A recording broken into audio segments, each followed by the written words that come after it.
Et nous revoilà donc en direct de l'hippodrome du Lyon-Angers, de l'hippodrome de l'Île-Briand au Lyon-Angers. Tout à l'heure, on s'est quitté en arrivant au pré-ring et donc on se retrouve au pré-ring ici. Donc vous voyez, les foals ici sont autour de nous en train d'attendre leur passage sur le ring. Alors le ring, eh bien on va vous le montrer. Le ring, chers amis, venez, suivez-moi.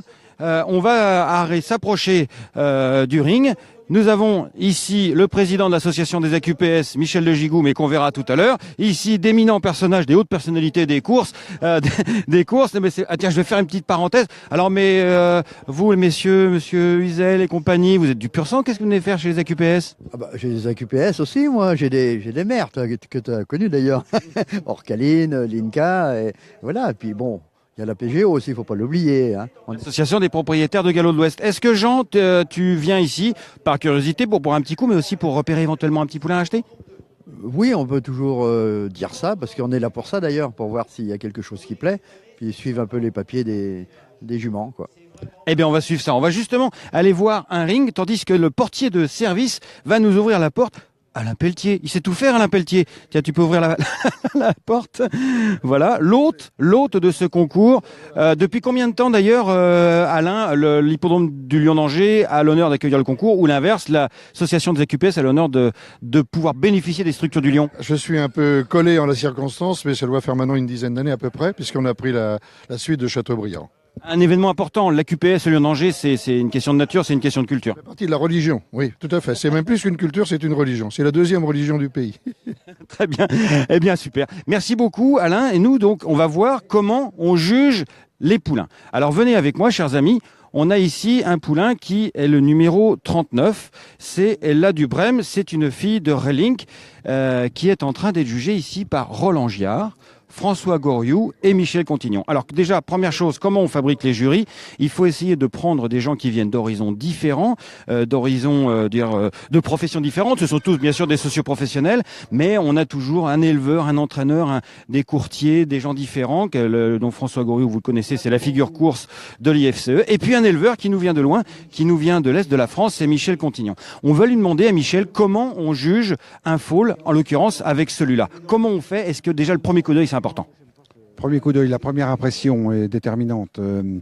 Ensuite, avec cette nouvelle grille qui est très facile, on regarde l'aspect général de la ligne de dessus, ensuite la partie avant, la partie arrière.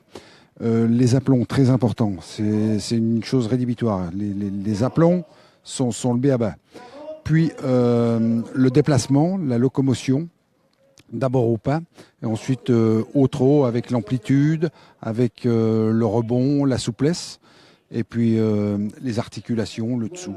Alors on va prendre justement un cas par précis. Voilà, il arrive, on va suivre le jugement en direct. C'est qui? C'est le numéro 40, c'est une fille de Balco Aigre-Douce présentée par Laure Fleury.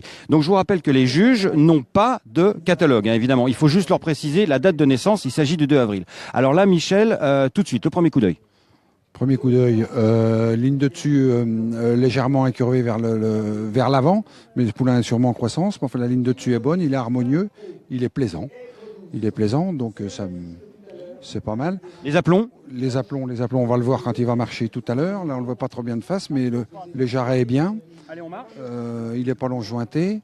Il a une belle épaule, une belle culotte. Qu'est-ce que c'est qu'une belle culotte? Une belle culotte, c'est donc la descente de la cuisse derrière qui descend assez bas, presque jusqu'au jarret. Là, on le voit un petit peu serré des jarrets derrière. Les aplombs ont l'air bien. Il n'a pas de défaut majeur. Il n'a pas l'air d'être ni panard ni cagneux. Il pose comme il faut. Il manquerait peut-être un petit peu d'amplitude dans le déplacement, au pas. On rappelle que c'est un concours de modèles et allures, donc pour l'instant on juge plutôt le modèle, et là on commence à juger les allures en mouvement, et après il y aura le trot bien sûr. Tout à fait. Parce que c'est des chevaux de course, il faut que ça bouge. Voilà, il faut que ça bouge. Donc il semblerait manquer un petit peu d'amplitude, on a du mal de l'observer. Si, ça va. Il est légèrement panard de l'antérieur droit. Panard, ou on rappelle pour les néophytes, c'est-à-dire? C'est-à-dire que l'antérieur droit part du boulet vers l'extérieur. Ce qui fait que c'est dans les aplombs pour courir, il risque d'y avoir du travail dans l'articulation au moment des réceptions, l'entraînement et tout ça. L'articulation risque de travailler. Alors voilà, alors là on veut le juger au trot, mais en fait il est au galop, mais il est joli au galop, non? Il est joli au galop. Il se déplace bien, une certaine souplesse, mais il manque un petit peu d'amplitude globale. Donc c'est un... Voilà, il manque d'amplitude, vous voyez. Il se déplace bien, mais il n'engage pas au large. Ça manque un petit peu de...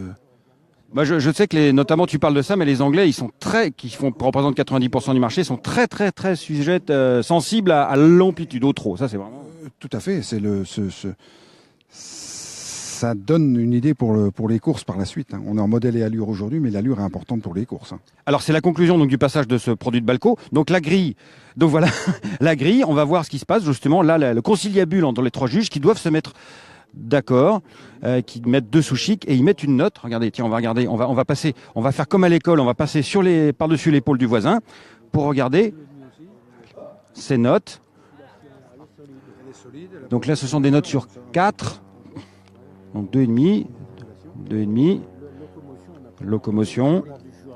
Voilà. Dans la locomotion, elle n'est pas trop bonne. 1,5. Pour beaucoup, ça même mis, Dalian. Et dans les aplombs, Il n'y a pas de défaut majeur.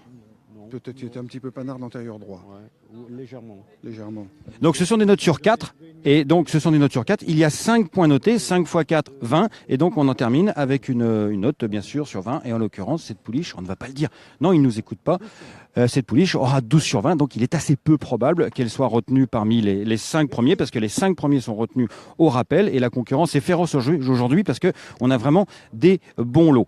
On verra donc bien la suite avec les championnats. On va se retrouver dans 3 quarts d'heure environ avec le championnat, les grands championnats de mâles et de femelles. Pour l'instant, je vous rappelle que les 2 premières sections ont été remportées par des chevaux venus de la Manche. En l'occurrence, le numéro 1 qui c'est un produit Ulcity, un produit de Axos, une femelle d'Axos présentée par Jackie Chapdelaine. Ça c'était pour les femelles âgées et après jeunes plutôt. Et après nous avons eu le numéro 19 qui vient lui aussi de la Manche, de la région de Draget. C'est Jocelyne Couetil qui nous vient de Tire-Pied dans la Manche avec un fils de Connecteur. Allez, à tout à l'heure pour les grands championnats des foals.